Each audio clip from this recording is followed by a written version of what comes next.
Okay, good day guys, no, meron kaming si service dito na Panasonic automatic washing machine. So ang problem daw nito guys, nagkakaroon ng H12 error, no.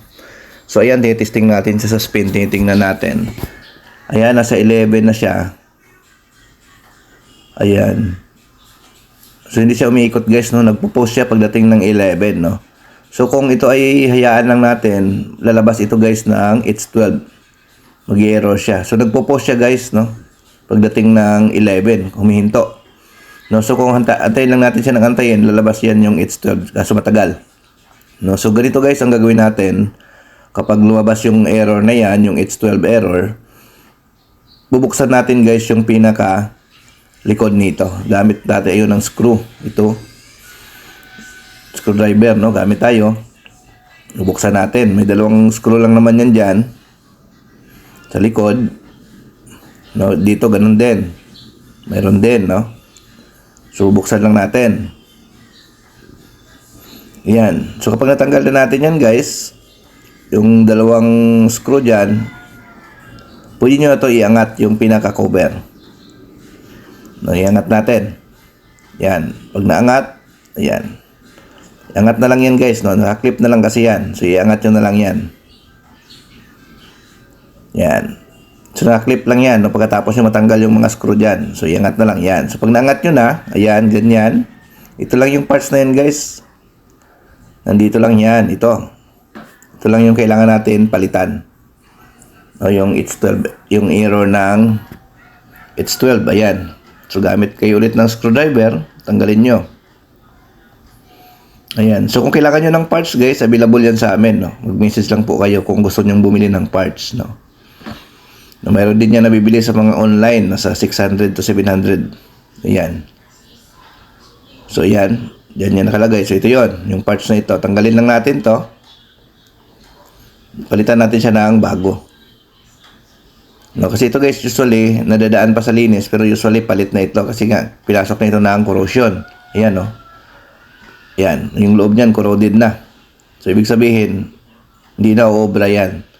Pag nilinisin nyo yan, gagana lang saglit yan, babalik din yan. No, so, kailangan palitan ng bago. Kasi nga, ano yan, pinapasok ng corrosion, gawa ng sabon. Yan. So, papalitan natin yan guys ng bago. No, yun yung mga corrosion na nagsira sa kanya. Yan. So, dito lang, no, basic lang naman gawin to, yung H12 error. So, ito yung bago na ipapalit natin. So, sa salpak lang natin, no? Plug and play lang ito, guys. Yan. So, yun yung bago na ikakabit natin. So, ito yung luma. Yan, talagang ano na. Talagang corroded na siya. Ayan.